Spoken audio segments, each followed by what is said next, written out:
Ruth is rightfully praised for leaving her culture and her gods to follow Naomi back to Israel. But it's easy to overlook that Boaz did something very similar. He went against the culture and gods of his peers in his generous treatment of Ruth, determined to follow the law, even if he was the only one in Israel still doing so. That story coming up.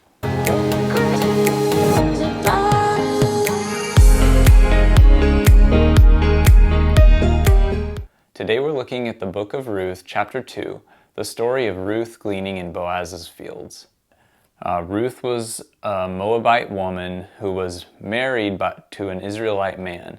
This Israelite man and his family, they left Israel because of a famine. They went to Moab to find food and start a new life. Settled down there for 10 years.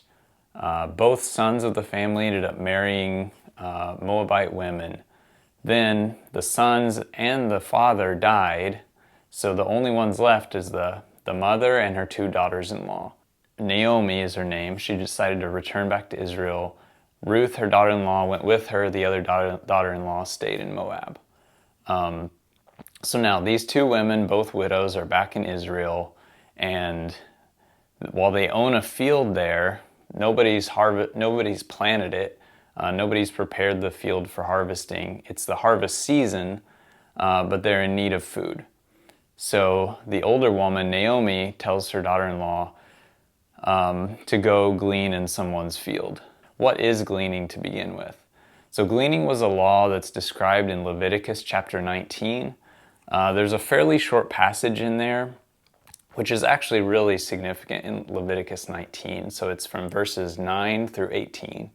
Verse 18 is actually the one that Jesus quotes in the New Testament multiple times, saying that it's the second most important commandment, to love your neighbor as yourself. After loving the Lord your God, love your neighbor as yourself. Now the first verse in this passage is about gleaning, or the first few verses. The first law of this passage is about gleaning. So basically it was saying, if you own a field and you planted it and you're harvesting it, or you're having your workers harvest the field, don't try to take every little bit of grain off the ground and from the edges of the field.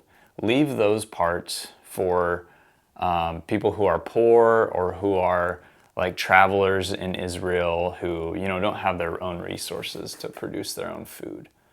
And it kind of makes sense, right? Like, those are, as a landowner, the easiest parts is to just glean the center of the field and not to pick up, you're going to drop stuff. You're going to drop grain on the ground sometimes, here and there. You're going to get the bulk of it in your bags or whatever you're using to carry the grain back to where you're going to actually start working with it. But some's going to drop out on the ground. And it's maybe not worth your time to pick up all that stuff off the ground. But for somebody who's poor, it's actually probably really worth it to them to come, gather up what's left, and then they're provided for. So there's something about this law that's, don't be greedy. Don't feel like you have to, squeeze every last drop out of what you have. It even mentions the same thing for vineyards as well. Not to harvest every single grape from your vineyard, squeezing every last drop out of it. Leave some for those who have less. Okay, so that's Leviticus. Now let's go back to Ruth. So Ruth goes to gleaning in the fields. She just happens to end up in a field that belongs to this guy named Boaz. Boaz takes notice of this girl, partly because she's working really hard. It says she only took like a short break from like sunup or early in the morning until when Boaz saw her. She only took a short break. He takes notice of this. He's actually heard of her in the town before because this story has got around that she's actually come all the way from Moab to Israel with her mother-in-law to take care of her mother-in-law. So that loyalty has really stood out to some of the people in that town and to Boaz as well. So Boaz goes and talks to her. He says basically, you don't need to go anywhere else. Just stay in my field. Come back here every day, glean in this field. We'll take care of you. I've told the young men not to bother you, and you're going to be taken care of here. Then he also gives her water and food when it's time to break for lunch. And he tells his workers to even like pull out from what they're harvesting, pull some out and drop it on the ground. So that as Ruth is kind of following them, gleaning after them, she can even pick up these big chunks of grain to take home. So when Ruth goes back to Naomi, Naomi's shocked by how much she's bringing home because Boaz gave her basically all this extra.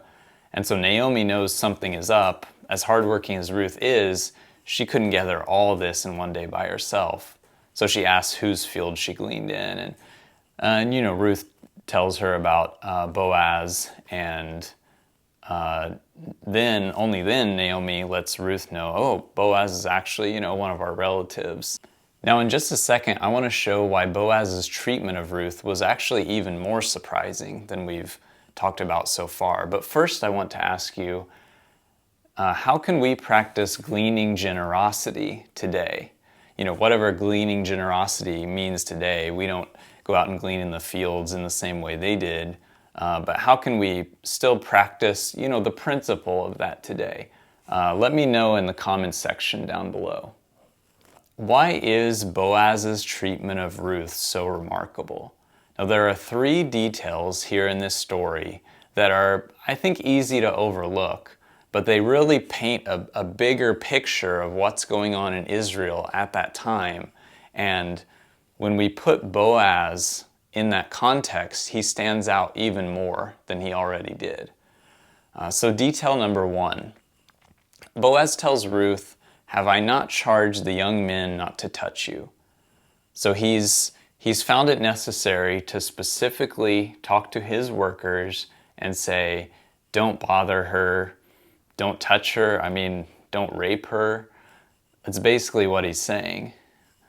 Number 2, when Naomi talks to Ruth after this whole event, she tells her, okay, don't go anywhere else, stay in Boaz's field with his workers.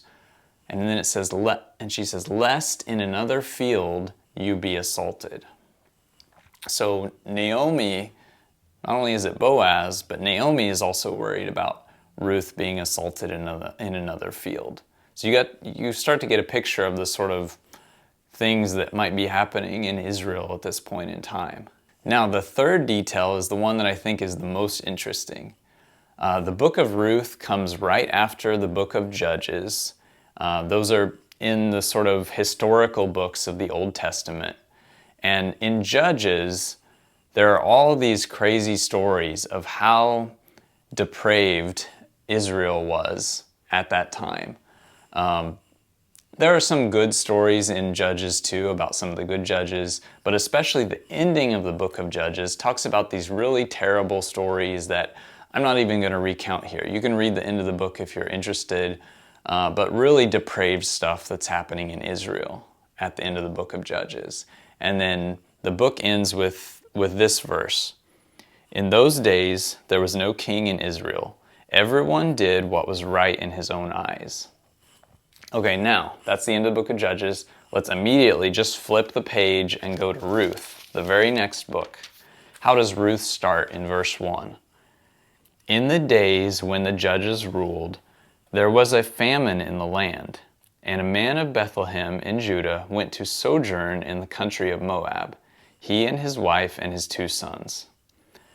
Okay, so that first verse places the story of Ruth, sometime within that period of the Judges. So I think like Boaz and Ruth, we today live in a time when everyone does what is right in their own eyes. But I know that you can be different, showing generosity to the people in your path who are truly in need while expecting nothing in return. But that's not all to this story. Boaz's faithfulness, despite his culture, continues in Ruth chapters 3 and 4. Watch this next video to see what happens next in the story. Thanks for watching. Please hit the like button if you got value, and we'll see you in the next one.